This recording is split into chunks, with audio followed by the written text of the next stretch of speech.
नमस्कार, जन टीवी देख रहे हैं आप। मैं श्वेता शर्मा आपके साथ। खबरों की शुरुआत से पहले एक नजर डालेंगे अभी की हेडलाइंस पर। मुख्यमंत्री धामी ने किया संवाद। दिव्यांग छात्रों की छात्रवृत्ति पर आय सीमा समाप्त। राष्ट्रीय पारिवारिक लाभ योजना का किया सॉफ्टवेयर लॉन्च।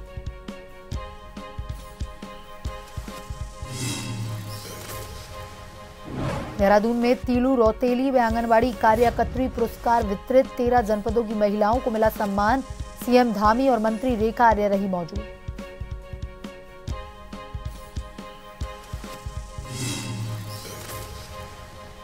भारत नेपाल सीमा कार्यों की समीक्षा। सतपाल महाराज बोले, बनवासा से महेंद्रनगर कंचनपुर को जोड़ने पर विचार। डैम परियोजना की अद्यतन स्थिति पर भी चर्चा। उत्तराखंड चुनाव आयोग पर उठे सवाल। कांग्रेस का आरोप, मतदाता सूची से नाम जानबूझकर हटाए गए। 136 आरटीआई का दिया जवाब।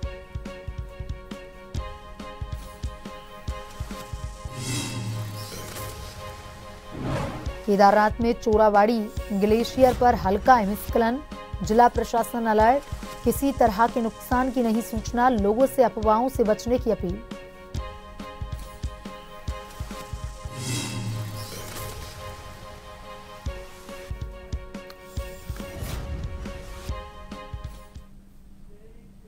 और अब खबरें विस्तार से। मुख्यमंत्री पुष्कर सिंह धामी ने गुरुवार को मुख्य सेवक संवाद में वरिष्ठ नागरिकों और दिव्यांगजनों के साथ संवाद किया। इस दौरान सीएम ने दिव्यांग शादी अनुदान और राष्ट्रीय पारिवारिक लाभ योजना का सॉफ्टवेयर लॉन्च किया। साथ ही समाज कल्याण विभाग की तमाम योजनाओं के तहत दिए जा रही पेंशन की 5वीं किस्त भी जारी की। कार्यक्रम के दौरान वरिष्ठ नागरिकों और दिव्यांगजनों को संबोधित करते हुए सीएम ने घोषणा की कि दिव्यांग छात्र छात्राओं को मिलने वाली छात्रवृत्ति में आय सीमा को समाप्त किया जाएगा। साथ ही प्रदेश के हर जिले में एक वृद्ध आश्रम खोला जाएगा।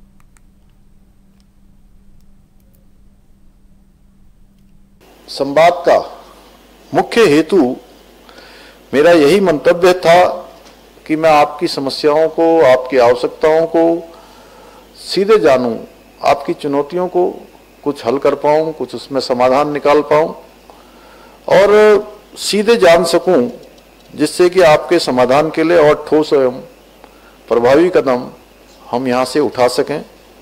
क्योंकि हम नीतियाँ और योजनाएं तो बना सकते हैं, अनेक नीतियाँ सरकार में बनती हैं, अनेक कार्यक्रम बनते हैं, परंतु उन योजनाओं का वास्तविक लाभ तभी मिल पाता है जब वो जमीनी स्तर पर पूरी पारदर्शिता के साथ, पूरी ट्रांसपेरेंसी से और ईमानदारी से पहुंचे और उसके लाभार्थी जिनके लिए वो योजना बनाई गई है वो ये महसूस करें कि वास्तव में सरकार ने उनकी जिंदगी को आसान और बेहतरीन, सरल बनाने के लिए कार्य किया है।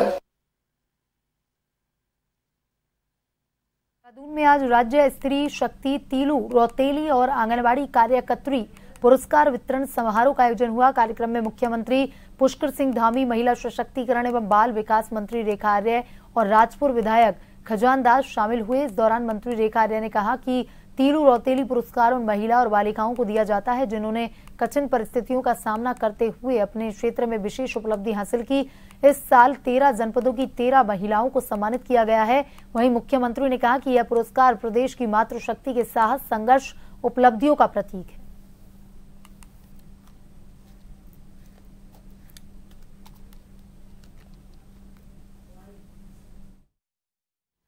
विभिन्न क्षेत्रों में, हर जनपद में उत्कृष्ट कार्य करने वाली, समाज के क्षेत्र में, महिलाओं के क्षेत्र में ऐसी मातृशक्ति की प्रत्येक महिलाओं को यहाँ सम्मानित किया जाता है। अनेक क्षेत्रों में जिन्होंने उत्कृष्ट प्रदर्शन किए हों। इसी प्रकार जो आंगनबाड़ी हमारी सहायिकाएं हैं, कार्यकर्ताएं हैं, उन सबको भी सम्मानित किया जाता है। इसके पीछे हमारा हेतु है कि महिलाएं अपने क्षेत्रों में और आगे बढ़ चढ़कर काम करें, उत्कृष्ट प्रदर्शन करें और अपने सर्वोच्च को देने के लिए संकल्पित होकर कार्य करें, इसलिए प्रोत्साहन किया जाता है। और महिलाओं के लिए हम निरंतर अनेक योजनाएं भी चला रहे हैं।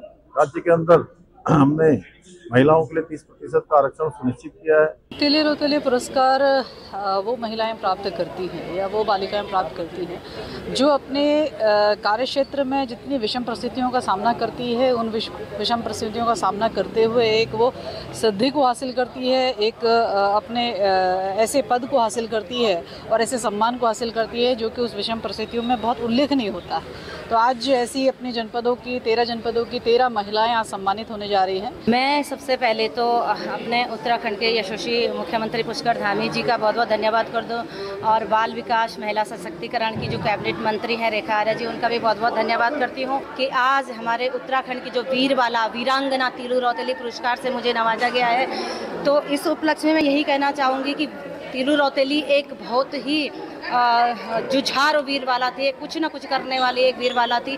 उन्होंने अपने उत्तराखंड को बचाने के लिए जो अपना बलिदान दिया है वो हमेशा स्मरणीय रहेगा।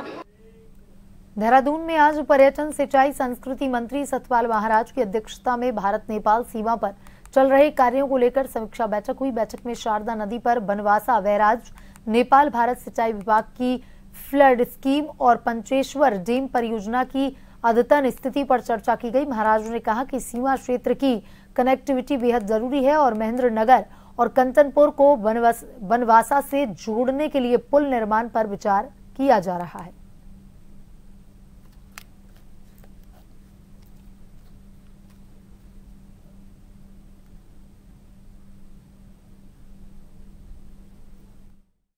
निकटवर्ती जो हमारा राज्य है उसके बारे में भी चिंतन किया गया। हमारा पड़ोसी राज्य है और नेपाल के बारे में बहुत सी समस्याएं थी, तो उनके बारे में शारदा नदी पर जो है बनवासा में जो है बैराज का अध्ययन की अद्यतन स्थिति हमने मालूम की। नेपाल भारत सिंचाई विभाग की फ्लड स्कीम के बारे में जो है जानकारी प्राप्त की।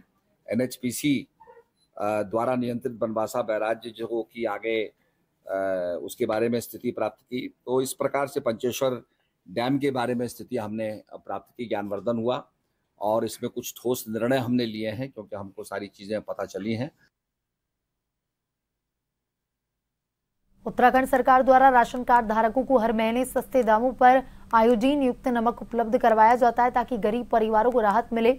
लेकिन हाल ही में सोशल मीडिया पर एक वीडियो वायरल हुआ जिसमें एक महिला ने नमक को पानी में घोलकर दिखाया। घुलने के बाद पानी में रेत जैसी अशुद्धियां नजर आईं। इस मामले को गंभीरता से लेते हुए मुख्यमंत्री पुष्कर सिंह धामी ने जांच के आदेश जारी किए। उन्होंने कहा कि सरकार की प्राथमिकता जनता को सुगम, सुरक्षित, पारदर्शी व्यवस्था उपलब्ध करवाना है। सीएम ने अधिकारियों को स्पष्ट निर्देश दिए कि मामले की गहन जांच कर जिम्मेदारों पर कार्रवाई की जाए। साथ ही मुख्यमंत्री धामी ने कहा कि वे स्वयं प्रदेश के सभी जिलों का भ्रमण कर व्यवस्थाओं का जायजा लेंगे।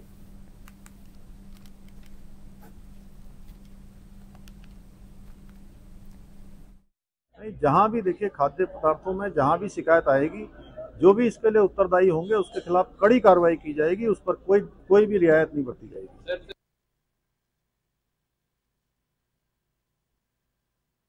देहरादून में प्रेस वार्ता कर चुनाव आयोग पर गंभीर आरोप लगाए। CWC सदस्य गुरदीप सप्पल और प्रदेश अध्यक्ष करण माहिरा ने बताया कि मतदाता सूची से नाम जानबूझकर हटाए गए।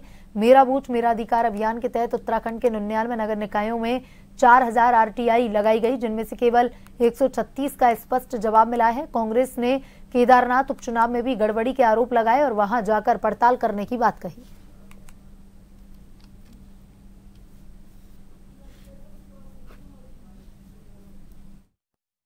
आज आप सबके सामने ये तमाम कागज उन RTI की कॉपी है सूचना के अधिकार के अंदर जो करीब 2500 वोटर्स ने चुनाव आयोग को जमा की थी कि उनका वोट उनके जीते जी कट कैसे गया। उन्होंने जानकारी चुनाव आयोग से मांगी थी, उनका वोट काटने की सिफारिश किसने की उसका नाम बताया जाए। और चुनाव आयोग का जो नियम कहता है कि चुनाव आयोग ने सुप्रीम कोर्ट में भी बार बार बोला कि हर वोटर का नाम काटने से पहले वो वोटर को एक स्पीड पोस्ट भेजते हैं और फिर वोटर को सुनवाई का मौका देते हैं SDM के सामने। तो इन्होंने पूछा है लोगों ने कि हमको कब स्पीड पोस्ट मिला, कब हमको बुलाया गया हमारी बात जानने के लिए।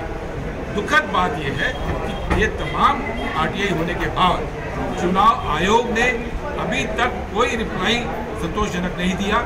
केवल 136 एप्लीकेशंस का जवाब दिया और उसने भी ये नहीं बताया कि किसने वोट काटने की बात की, किसने वोट जो स्पीड पोस्ट है वो चुराया, बीएलओ की रिपोर्ट कहाँ गई, इस बारे में कोई बात नहीं कही। केवल ये बोला कि हमारी एक प्रक्रिया है, वो प्रक्रिया आपके सामने है। हमने आरटीआई में ये मांगा था कि जो आपकी नियमावली है वो कहती है कि अगर किसी व्यक्ति का नाम कोई व्यक्ति कटवाता है तो एक तो उसका नाम उल्लिखित होता है कि फलाने व्यक्ति ने ऑब्जेक्शन किया था, उसकी सूचना मांगी थी, वो सूचना चुनाव आयोग ने नहीं दी। हमने ये सूचना मांगी थी कि आपके नियम में ये है कि आप अगर किसी का नाम हटाएंगे तो उसको स्पीड पोस्ट से जानकारी दी जाएगी, उससे जानकारी मांगी जाएगी। उसके बारे में उन्होंने कोई उत्तर नहीं दिया। तीसरा इसमें काम है कि अगर वो स्पीड पोस्ट भी काम नहीं कर रही है तो बीएलओ स्वयं व्यक्तिगत रूप से फिजिकली वहाँ वेरिफिकेशन करता, वो भी इसमें नहीं हुआ। तो इन तीनों का जवाब 25 के 2500 आरटीआई में जवाब नहीं मिला है, तो ये हमारी चिंता के विषय है।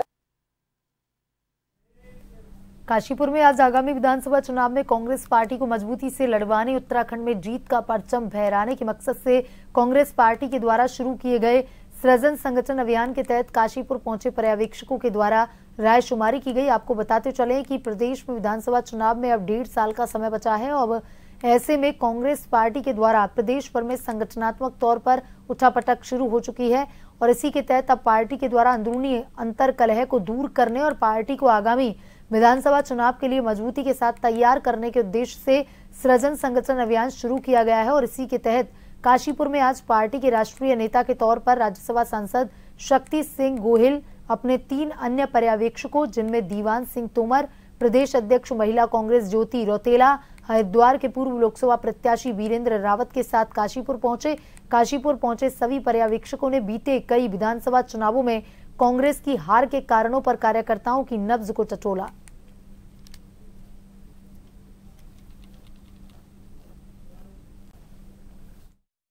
इंटरनल डेमोक्रेसी और इनडिसिप्लिन, अंदरूनी लोकतंत्र और अशिष्ट, उसके बीच में बहुत ही छोटा फासला रहता है और इसलिए अंदरूनी लोकतंत्र जरूर मेरी पार्टी में है, इसका मुझे फक्र है, गौरव है। भाजपा में अंदरूनी लोकतंत्र नहीं है, वहां तो आका ने कह दिया वही सही। पर अंदरूनी लोकतंत्र का फायदा लेते हुए इनडिसिप्लिन पार्टी में नहीं चल सकती है। तो ये कोशिश रहेगी कि परिवार की तरह सब मिलकर पार्टी के लिए काम करें। विधानसभा चुनाव 2027 से पहले कांग्रेस ने अपनी नई टीम बनाने का काम शुरू कर दिया। संगठन सृजन अभियान के तहत कांग्रेस महानगर और जिलाध्यक्ष नई टीम तैयार करने जा रहे हैं, जिसके तहत हल्द्वानी के स्वराज आश्रम में आज चुनाव के लिए पर्यवेक्षक पहुंचे। हरियाणा के पूर्व कैबिनेट मंत्री अजय सिंह यादव इसके पर्यवेक्षक बनाए गए हैं, जिन्होंने संगठन सृजन अभियान में कई नेताओं से जिलाध्यक्ष और महानगर अध्यक्ष के लिए आवेदन लिए। इस दौरान उन्होंने कहा कि गुजरात और बिहार की तरह उत्तराखंड में भी संगठन सृजन अभियान से न सिर्फ संगठन को मजबूती मिलेगी, बल्कि 2027 में कांग्रेस की दमदार वापसी भी होगी और इस बार किसी गुट का जिलाध्यक्ष या महानगर अध्यक्ष नहीं, बल्कि कांग्रेस का महानगर या जिलाध्यक्ष बनेगा।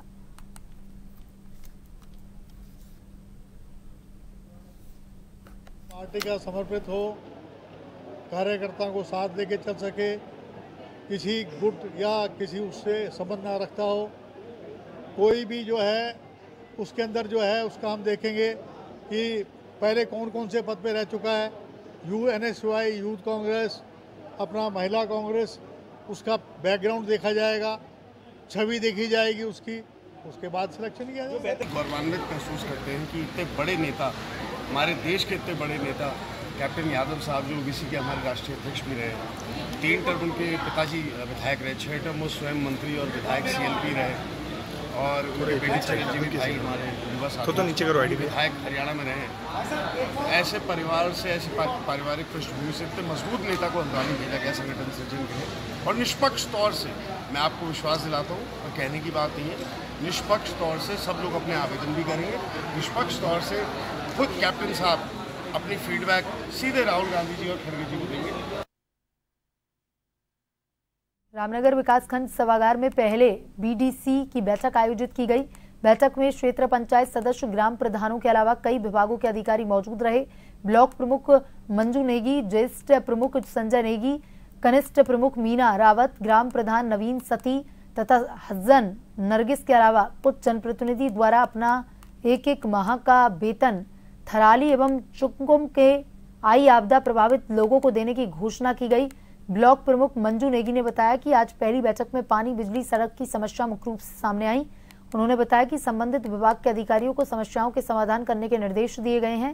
उन्होंने कहा कि विकास खंड के अंतर्गत सभी समस्याओं का समाधान प्राथमिकता से किया जाएगा।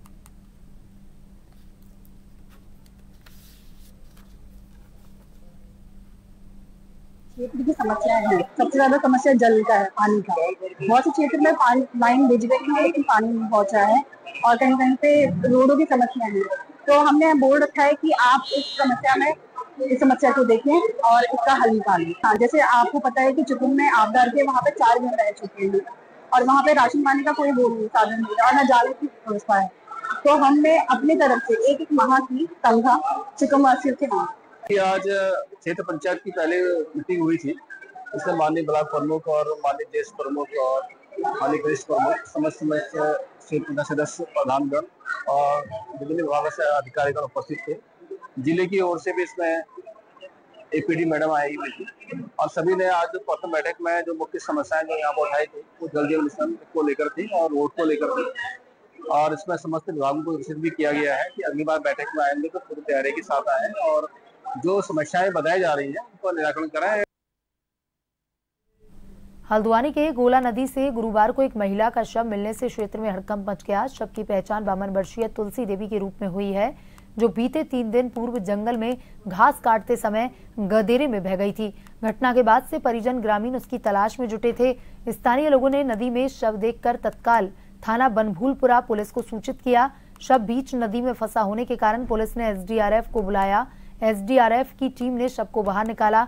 बताया जा रहा है कि तुलसी देवी घास काटकर लौट रही थी, तभी अचानक गदेरे के तेज बहाव में बह गई।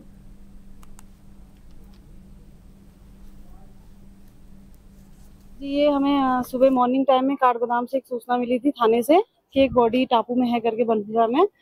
तो हमें अभी हमारी टीम पहुंच रखी है यहाँ पर, अभी ला रहे हैं बॉडी को क्योंकि टापू में है वो।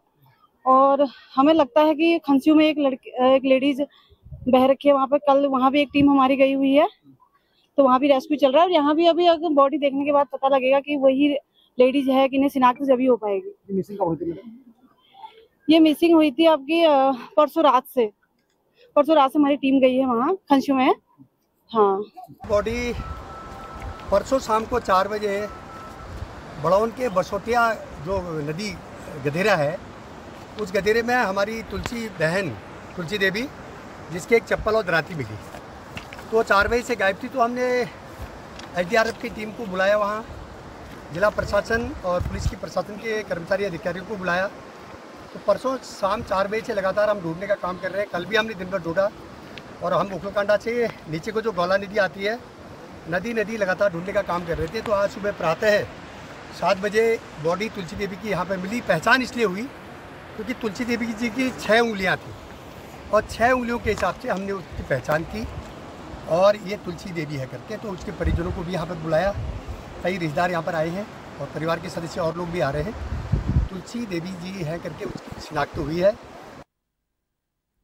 केदारनाथ क्षेत्र के चोरावाड़ी ग्लेशियर में हल्का हिमस्खलन दर्ज किया गया। जिला प्रशासन ने रेस्क्यू टीमों को एहतियातन अलर्ट मोड पर रखा। जिला आपदा प्रबंधन अधिकारी नंदन सिंह रजवार ने बताया कि यह प्राकृतिक प्रक्रिया है और इसमें किसी तरह का नुकसान नहीं हुआ है। उन्होंने कहा कि हिमालयी क्षेत्रों में ऐसी गतिविधियां सामान्य होती हैं। लोगों से अपील की गई है कि घबराने की जरूरत नहीं है, अफवाहों से बचें।